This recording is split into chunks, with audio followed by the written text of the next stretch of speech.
अस्सलाम वालेकुम दोस्तों, अस आज दा व्लॉग शुरू करने अपने होश तू ए वे दे पाओ इकराम बिरा दी गड्डी खली है ते इकराम साहब इन ओ अपनी गड्डी खली है ते आपन भी लोड है सही है टैंकी ते स्वाद कामरान दा भी लोड है ओ भी गड्डी कटदे पैन ते असा भी जेड़ा ना टैंकी शैंकी लोड करने जेड़ा भी लोड है आखे नहीं ने है सही है भावे टैंकी है ते भावे जे सही है जेड़ा भी होया वा लोड ता करना ही है ना लोड शोड करने आ ते बात अल्लाह खैर करे वहीने आ जिदू दा होया उदा टुर वैसी अल्लाह दा नाम लेके ए इकराम खान ने ते इकराम खान दी गड्डी खली ते साद कामरान दी गड्डी दी हवा पूरी हो सी तो गड्डी बाहर गड़ सन उथे कामरा लईसी इकराम भाई अपनी गड्डी इकराम भाई माशाल्लाह गेट खोल के खिला रहा हो तेनू आख्या वीडियो बना मैं टोर के गड्डी हलवाई सा तू वीडियो में उते बात गाना लाईसी धूला पट्टिया ओके हो गया ए जनाब हुने वीडियो बनाइंदे आ पैन जे थोड़ी मैं क्लिप ले लवी है ना इस दा भैया सा रूटीन दसी आज दी के साडी रूटीन है रूटीन दस तू दस जानदा हां ना बात अंधारा रूटीन दसना बिल्कुल हुन दस दित्ती है ना भैया आज साडे लोड है ना सा लोड करनी है गड्डी चलाई ना कर दूसरे भी थाई बह के रूटीन ने दसी है अल्लाह वा तू वीडियो बनवा रही है जेड़े तरीके नाल मैं बंदा बहुत अच्छा ही ने भाईजान बहुत नाइस बंदा है गड्डी भी चलाइंदा नाल नाल तन्नू रूटीना भी दसेंदा बकायदा तरीर नाल समझाइंदा बंदे ओके हो गया भाईजान वेट करो अस हुन गड्डियां छड़ियां अपने काट शाट ला लवीए ते बात अगली रूटीन दसेने आ ए दोस्तों अपनी गड्डी ने नाल इत्थे बकाला है उत्थों फ्रूट श्रूट लाया से पानी शानी ते कपड़े दिते से ते हुण मैंने पाया लोड करन टैंकी है साडी जंबो शरीफ दी वाइन का लोड शोड करने आ ते अगली तरतीब तुहानू बात दसेने आ नाल नाल भाई इन्हें दवार गो जैन ठीक है राती तो भी खाया ही लेकिन राती छोटी गड्डी ते आसे ते हुण अपनी वड्डी गड्डी ते हैं ठीक हो गया शाम दा टाइम होंदा पिया उक्का ते लेकिन इन्हें दवार गो जैन ठीक हो गया अपनी टैंक की लोड होंदी पई अस हुण गड्डी तल्ले बड़े सी ओ लोड कर छुड़े सी ए इन्हें जनाब सा दलता हवे ते पए सारे कंटेनर तो नजर आसन ठीक हो गया तो टैंकी भी जड़ी असा लोड कर लीए ठीक हो गया ये सा दलता तो टैंकी सा लोड कर लीए तो हुण वहिंदे पाया स्कैनर वाला भी वो आया वदा ते हुण अल्लाह खैर करे ममनू खुल सी तसा निकले भाई सी जद्दा क्रॉस करे सी ते जद्दे दे नाल ही पर हुए जंबो ते जंबो वाई का टैंकी खाली करे सी तो रूटीन शेयर करने आ तो साढ़े नाल रासो ए सा दलता ए नाल भी अपना कॉन्ट्रैक्ट है ते सा नूर नाल भी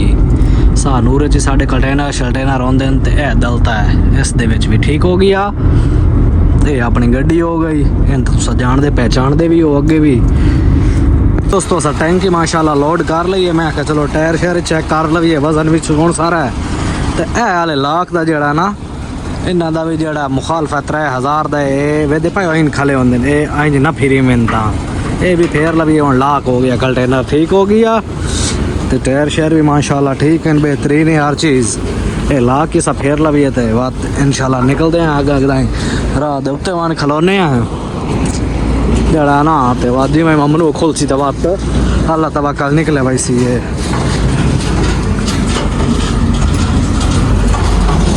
ओके हो गया मैं कहता हूँ चेक करा दिया बाकी लाइटा शाटा सारी अल्हम्दुलिल्लाह ठीक है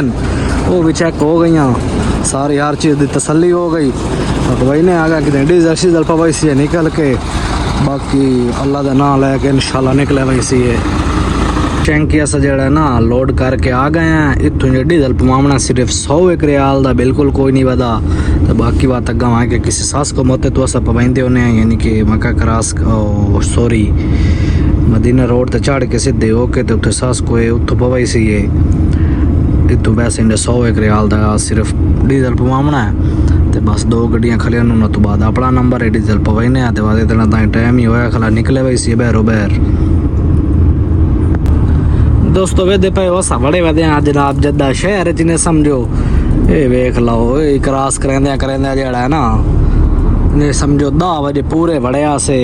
क्योंकि टैंक की सुबह 7 बजे उत्थे अपनावनी होंदी है सफ़र तक कोई नहीं तकरीबन 300-400 किलोमीटर है लेकिन शहर जड़ा ना क्रॉस करेंदे बंदा जड़ा ना पूरा हो वैंदा है हुण 10 बजे बड़े से तकरीबन 2-2:30 तो वाजी वैसे मेरे हिसाब नाल जेहड़ी रूटीन च वैंदे पे क्योंकि तोड़ ताई लैन होंदी है चेक करो जनाब इन्हें रात का माहौल टाइम हो गया जनाब तकरीबन कोई 2 ते कैसा खूबसूरत जी रोड है कला कला सुनहरा रोड ना गड्डी अगू है ना पिछू है ते असा अल्लाह खैर करे नेड़े लगे वधे चेक करो रोड कैसा माहौल है, गड्डी शड्डी बिल्कुल कोई नहीं ओका। सिर्फ नींद ना आई हुई होवे तो बंदा बात गड्डी राती चलावे बस, क्योंकि राती रश वश भूं घट होंदा है ते सफर चंगा चकींदा है। ए चेक करो दोस्तों, ये असा पहुंच आए जनाब जंबो। ए जड़ियां लाइटां दिसदियां पईयां ने पीलियां पीलियां ए हालियां, इन्हां दे विच असा मैना यानी कि इत्थे वहां के टैंकी खाली करनी है। अस हुण पहुंच आया जंबो, सही हो गया। इत्थे वन के टैंकी ऐसा करनी है खाली, ओके हो गया। एवे दे पे खूबसूरत जिहा व्यू जेड़ा इत्थां अस अंदर बहना टैंकी लैके बस हुण जेड़ा ना इंजे समझो पहुंचे खले हुण मुड़दे पे अंदर वजने गेट ते अग्गा मान के बात, क्योंकि 7 बजे अंदर एंटर होवन दे सन। अंदर इत्थों एक गेट है उस तो अंदर एंटर होवन दे सन, अगर जेड़ा मेन गेट है उस तो 7 बजे तो बाद एंटर होवन दे सन, उत्थे वन के वेट करे सी। तो ये फैक्ट्री दे ही कोई ये अपनी टैंकी पढ़ाई है, यानी कि अपनी गड्डी भी तो टैंकी भी जड़ा असा पढ़ा दी है। हुण टाइम होवन वाला 7-6 हो गए तो उस तो बाद ही ये आसन, यानी कि उस तो गेट से बहना तो उस तो अंदर बहना बात ते उत्ते पेपर जा लावने ये ला लवीए ते बात इंशाल्लाह जड़ा ना वेट करेने आ। बाकी नज़ारा चेक करो ते व्लॉग दा इथाई एंड करेने आ, क्योंकि हुण असा लोकेशन ते पहुंच आए हैं। मिलदे हैं नेक्स्ट व्लॉग विच। अल्लाह हाफिज़।